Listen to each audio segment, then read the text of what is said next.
হরে কৃষ্ণ। মহাপ্রসাদ চ্যানেলে আপনাদের সবাইকে স্বাগত। আজকে আমি বানাবো শীতের সবার খুব প্রিয় মেথির লাচ্ছা পরোটা। একবার এইভাবে মেথির লাচ্ছা পরোটা বানিয়ে দেখুন, খেতে হবে কিন্তু দুর্দান্ত। সাবস্ক্রাইব করুন আমার ইউটিউব চ্যানেলকে আর তার সাথে বেল আইকনটি প্রেস করার পর অল নোটিফিকেশানে ক্লিক করুন আমার রান্না সবার প্রথম দেখার জন্য। তাহলে চলুন এবার শুরু করি। পরোটা তৈরির জন্য আমি প্রথমেই আটাটাকে মেখে নেব। তার জন্য আমি এখানে 2 কাপ পরিমাণ আটা নিয়েছি। প্রথমে আমি এই আটার মধ্যে 1 টিস্পুন পরিমাণ নুন দিলাম। তারপর এর মধ্যে আমি 1 টিস্পুন গোলমরিচ গুঁড়ো দিলাম। এরপর আমি এর মধ্যে 2 টেবিল চামচ পরিমাণ দেশি গাওয়া ঘি দিয়ে দিচ্ছি। এবার প্রথমে এই সব উপকরণকে খুব ভালো করে মেখে নেব। এবার এর মধ্যে আমি একটু একটু করে জল অ্যাড করব আর একটা ডো তৈরি করে নেব।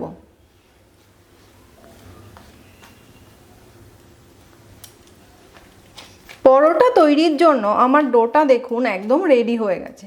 দেখুন ঠিক এই রকম হবে ডোটা। একদমও নরম হবে না, আবার খুব টাইটও হবে না, এই রকম মিডিয়াম হবে। এখন আমি ডোটাকে 10 মিনিটের জন্য ঢাকা চাপা দিয়ে রেখে দেব। মেথি পরোটা বানানোর জন্য মেথি শাক তো লাগবেই, তাই আমি এখানে 2 আঁটি পরিমাণ মেথি শাককে বেছে শুধু পাতাগুলোকে নিয়েছি। দেখুন আমি ঠিক এই রকম মেথি শাকের পাতাগুলোকে নিয়েছি। আমি এই পাতাগুলোকে সব পরিষ্কার জল দিয়ে ধুয়ে রেখেছি। এখন আমি পাতাগুলোকে কুচি কুচি করে কেটে নেব।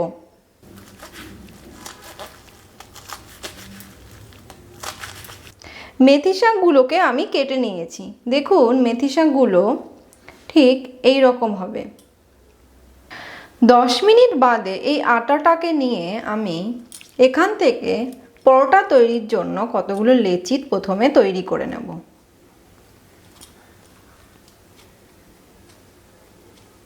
আমি মিডিয়াম সাইজের লেচি তৈরি করছি।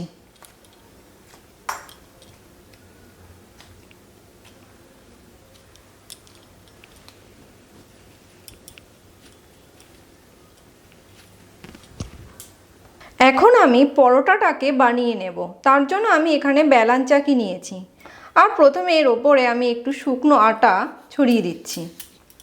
একটা লেচি নিয়ে এপিট ওপিট করে নিলাম। এবার রুটির মতো করে এটাকে আমি বেলে নেব।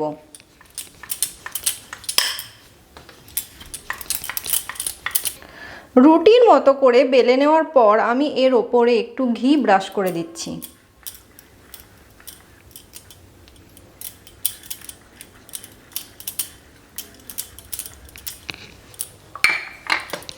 ঘি লাগানোর পর আমি এর ওপরে 1 চিমটে চাট মশলা ছড়িয়ে দিচ্ছি।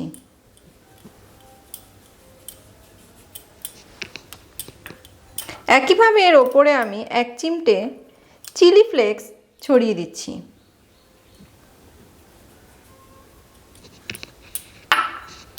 তারপর আমি এর ওপরে একটুখানি ধনেপাতা কুচি ছড়িয়ে দিচ্ছি। তারপর আমি এর ওপরে কেটে রাখা মেথি শাকগুলোকে ছড়িয়ে দিচ্ছি।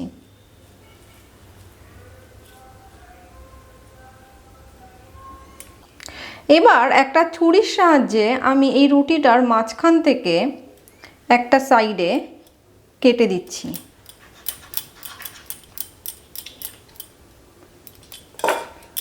তারপর কাটা দিকের একটা সাইডে আমি এইভাবে পেঁচিয়ে নিচ্ছি।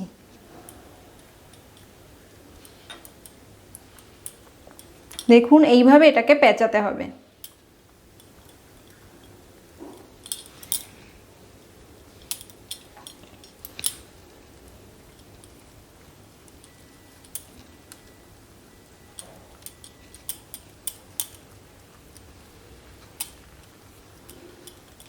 এই দেখুন এইরকমভাবে আমি এটাকে পেঁচিয়ে নিলাম। এবার এখানে রেখে হাত দিয়ে এইভাবে প্রেস করে একটা বীরের আকারে আমি এটাকে তৈরি করে নেব। দেখুন আমি এই রকম একটা বীরের আকারে এটাকে তৈরি করে নিলাম। এবার এর ওপরে আমি একটুখানি শুকনো আটা ছড়িয়ে দিচ্ছি। উল্টো দিকটাতেও একইভাবে একটু আটা ছড়িয়ে দিলাম। এবার আবার আমি এটাকে রুটির আকারে বেলে নেব। দেখুন পরোটাটা আমার একদম তৈরি হয়ে গেছে। আমি এইভাবে বাকি পরোটাগুলোকে তৈরি করে নেব। এবার আমি পরোটাগুলোকে ভেজে নেব। তার জন্য আমি গ্যাসে একটা প্যান বসিয়েছি। এবার এই প্যানটা গরম হলে এর মধ্যে আমি 1 টেবিল চামচ পরিমাণ ঘি দিয়ে দিচ্ছি।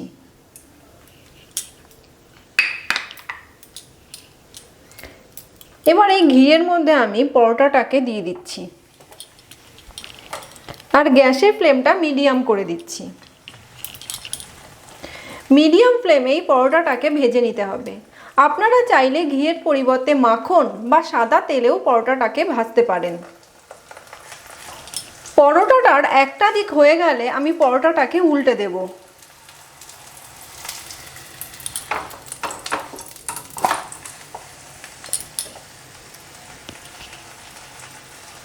এবার পরোটাটার দুই দিকটাই একটু লালচে করে ভেজে আমি পরোটাটাকে তুলে নেব। শীতের স্পেশাল মেথি পরোটা আমার একদম তৈরি হয়ে গেছে। এবার আমি একটা স্প্যাচুলার সাহায্যে একটা পরোটার লেয়ার আপনাদেরকে দেখাবো। দেখুন, এই দেখুন লেয়ারগুলো দেখুন পরোটার। আপনারাও এইভাবে বাড়িতে পরোটা বানাবেন। এবার এর ওপরে আমি তুলসী পাতা দিয়ে আর সাথে আমি ছোলে মশলা দিয়ে রাধা মাধবকে ভোগ অর্পণ করব। আজকের আমার এই রেসিপিটি আপনাদের যদি ভালো লেগে থাকে তাহলে আমার চ্যানেলটিকে সাবস্ক্রাইব করার জন্য অনুরোধ রইল। আর পাশে থাকা বেল আইকনটিকে অবশ্যই প্রেস করে রাখবেন, তাহলে আমি যখন কোনো নতুন রান্না দেব তার নোটিফিকেশান সঙ্গে সঙ্গে আপনাদের কাছে পৌঁছে যাবে। আজকের মতো আমার রান্না এই পর্যন্তই। আবার চলে আসবো নতুন পর্বে নতুন কোনো রেসিপি নিয়ে। সবাই ভালো থাকবেন। হরে কৃষ্ণ।